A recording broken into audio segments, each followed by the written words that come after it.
Assalamualaikum warahmatullahi wabarakatuh. Saya Misai akan membacakan cerita. Simak ya. Novel Bumi bagian kelima. Pasangan serasi. Sally memajukan bibir, menahan tawa. Aku tidak menanggapi, hanya mengangkat sedotan dari gelas. Awas saja kalau keterusan, akan aku lempar dengan sedotan ini. Bercanda, Ra. Wajah Sally memerah, separuh karena kepedasan. Separuh masih menahan tawa. Miss Keriting memang sok galak. Menyebalkan, banyak ngasih PR, tapi itu yang aku suka darinya. Dia selalu telak menyindir orang. Pasangan paling serasi pagi ini. Hehehe. Lagian kenapa pula kalian harus berteriak-teriak di lorong, membuat semua teman sekelas menoleh ingin tahu. Sally membela diri, berusaha berlindung dari lemparan sedotan. Bel istirahat pertama sudah bernyanyi 5 menit lalu. Hujan deras sudah reda, menyisakan rintik kecil yang bisa dilewati tanpa terlalu membuat basah. Udara dingin dan lembab. Sally mengajakku ke kantin, menghabiskan semangkuk bakso dan segelas air jeruk hangat pilihan yang baik dalam suasana seperti ini. Sally bilang dia yang traktir. Aku awalnya tidak tertarik. Setelah 2 jam lebih saling ngotot, menghabiskan waktu bersama Ali, yang membuat moodku hilang, aku sebenarnya lebih tertarik menghabiskan waktu sendirian di kelas, duduk di kursi, memikirkan siapa si tinggi kurus itu. Apakah itu hanya imajinasiku karena belasan tahun menyimpan rahasia? Tetapi melirik gelagat Ali yang juga akan ikut menghabiskan waktu di kelas. Menyelidikiku, aku menerima tawaran Sally. Kalian sebenarnya membicarakan apa sih? Sampai bertengkar. Begitu. Sayangnya Sally yang sambil berhak kepedasan menghabiskan semangkuk baksonya seperti kehabisan ide percakapan selain tentang kejadian di lorong kelas. Tidak membicarakan apapun. Aku malas menanggapi. Masa iya? Sally menyelidik. Sampai bertengkar begitu. Petik 2. Siapa yang bertengkar? Dia saja yang selalu menyebalkan. Mencari masalah, aku mengarang jawaban. Kalian tidak sedang membicarakan PR matematika, kan? Mengerjakan PR di lorong tadi. Sally tertawa dengan kalimatnya sendiri. Aku melotot, mengancam Sally dengan bola bakso. Bercanda, Ra. Kamu sensitif sekali pagi ini. Aku saja yang dia tabrak tadi di anak tangga nggak ilfil. Biasa saja. Sally nyengir tanpa dosa. Semangkuk bakso kantin ini lumayan lezat, apalagi saat udara dingin, tapi topik pembicaraan ini memengaruhi lidahku. Apalagi menatap wajah jahil Sally. Kamu tahu, Ra, Sally tiba-tiba berbisik, menurunkan volume suara. Di tengah ingar-bingar kantin yang dipenuhi teman-teman sekolah, yang cepat merasa keroncongan saat udara dingin begini. Tahu apanya? Aku tidak semangat menatap wajah penuh rahasia. Sally. Ali pernah ikut seleksi Olimpiade Fisika. Sally masih berbisik.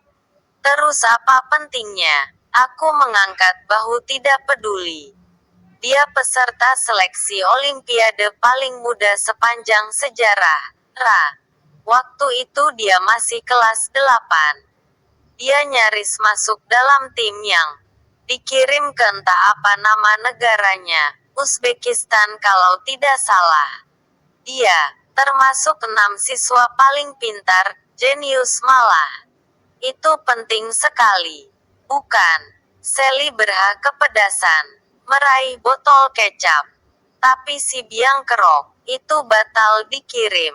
Pada minggu terakhir seleksi, dia meledakkan laboratorium fisika tempat karantina peserta seleksi. Iseng melakukan percobaan entah apa. Betul-betul meledak, Ra. Petik 2. Dari mana kamu tahu itu? Aku basa-basi menanggapi. Perusahaan tempat papaku bekerja jadi sponsor utama tim Olimpiade itu, Ra. Kejadian itu dirahasiakan. Wartawan hanya tahu tim Olimpiade pulang membawa beberapa emas 2 minggu kemudian. Kata papaku, profesor pembimbing tim Olimpiade tetap ngotot membawa Ali. Bilang bahwa anak itu yang paling pintar. Dan menurut sang profesor, rasa ingin tahu kadang membuat seseorang nekat melakukan sesuatu. Dan itu bisa dimaklumi. Tapi panitia lokal menolaknya. Ali batal jadi peserta Olimpiade Fisika termuda sedunia. Petik 2. Melihat wajah Sally yang semangat bercerita, aku setengah tidak percaya, setengah hendak tertawa. Lihatlah, Sally berbisik seperti sedang menceritakan kisah berkategori top secret. Sally sepertinya terlalu banyak menonton serial Korea. Nah, Ali juga sudah 4 kali pindah-pindah sekolah selama SMP. Sally mengambil sambal setengah sendok. Tadi dia kebanyakan menumpahkan kecap, membuat baksonya jadi terasa manis. 4 kali. Ra. Itu rekor. Petik 2. Kamu tahu dari mana? Kalau yang ini sih sudah rahasia umum. Sally berhak kepedasan. Lagi. Volume suaranya kembali normal.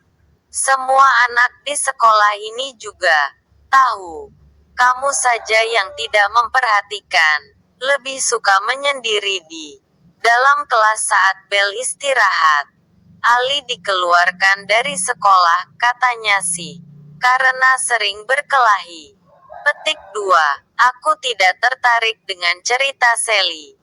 Aku sedang menatap kasihan temanku itu. Lihatlah, dia sekarang menumpahkan kecap lagi. Sudah 4 kali Sally bolak-balik menambahkan sambal dan kecap di mangkuk baksonya, membuat bening kuah bakso berubah hitam. Nah, saat penerimaan sekolah baru kemarin, banyak SMA yang menolak menerimanya. Katanya sih bukan semata-mata karena dia sering berkelahi. Tapi seram saja. Sally menyeka keringat di dahi. Seram apanya? Seram kan kalau kamu harus menerima murid sepintar dia. Guru kita saja sering grogi di kelas kalau dia mulai bertanya yang aneh. Aneh. Kalau kamu dalam posisi harus mengajari anak sepintar dia, pasti kamu salah tingkah. Horor dalam arti berbeda. Hanya Miss Keriting yang tidak peduli, bahkan tega menghukumnya. Sally nyengir lebar. Aku beroh pelan. Aku lebih tertarik menghabiskan baksoku. Sebenarnya sih. Tapi kamu jangan marah ya. Sally tiba-tiba terlihat seperti menahan tawa. Apalagi ini. Tanganku yang menyendok bakso terhenti. Tapi kamu jangan marah ya, Ra.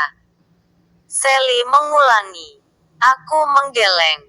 Kenapa aku harus marah? Aku tidak peduli. Kamu cerita tentang si biang kerok itu. Petik 2. Ali tuh sebenarnya termasuk Guyoun. Sally kini sungguhan tertawa. Guyoun. Dahiku terlipat. Cute, Ra. Kalau saja dia lebih rapi, sikapnya lebih manis.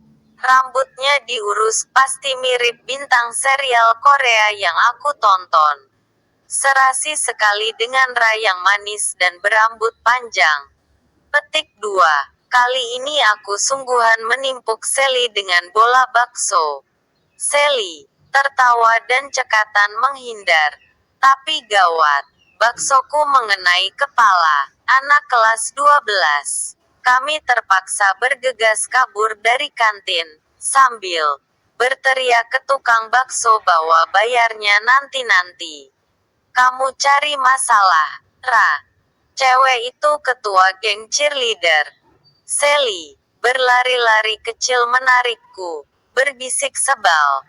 Aku patah-patah mengikuti langkah kaki Sally melewati keramaian kantin. Tadi itu jelas-jelas bukan salahku. Sasaranku kepala Sally. Dan salah. Siapa mereka duduk persis di belakang Sally? Semoga mereka tidak tahu kita yang melemparnya. Sally nyengir. Bakso yang kamu lempar telak mengenai kepalanya. Mereka pasti lagi marah-marah mencari tahu siapa yang melempar. Petik 2. Kami bergegas kembali ke kelas. Ruangan kelas 10-9 masih kosong. Hanya ada Ali yang entah kenapa sedang berada di meja kami, seperti habis melakukan sesuatu. Sally melotot mengusirnya. Ali hanya mengangkat bahu, merasa tidak bersalah. Sejak kapan orang dilarang duduk di kursi mana saja saat istirahat? Dalihnya, dia bersiap mengajak bertengkar. Aku menyikut Sally, menyuruhnya tidak menanggapi Ali. Setidaknya, hingga bel sekolah berbunyi, tidak ada kejadian yang membuatku tambah jengkel. Pelajaran bahasa aku suka. Aku memasang wajah semringah selama pelajaran berlangsung. Sepertinya hampir seluruh teman sekelas menyukai guru bahasa kami. Dia persis seperti tutor acara berbahasa yang baik dan benar di siaran televisi nasional. Pintar, tampan, dan pandai bergurau. Hanya Ali yang tampak kusut, dengan wajah tertekuk di pojokan kelas. Aku tertawa dalam hati, meliriknya, mengingat cerita Sally di kantin tadi, yang entah betul atau tidak. Mungkin Ali benci pelajaran ini karena tidak tahu bagian mana yang bisa diledakkannya. Bel pulang sekolah bernyanyi kencang, dengung gaduh memenuhi seluruh bangunan sekolah. Aku pulang naik angkutan umum bersama Sally. Sayangnya, tiba di rumah aku menemukan masalah baru. Masalah dengan dua kucingku. Dan itu lebih serius dibanding kejadian tadi pagi di sekolah dengan sosok tinggi kurus yang mendadak muncul kemudian hilang di depan mataku.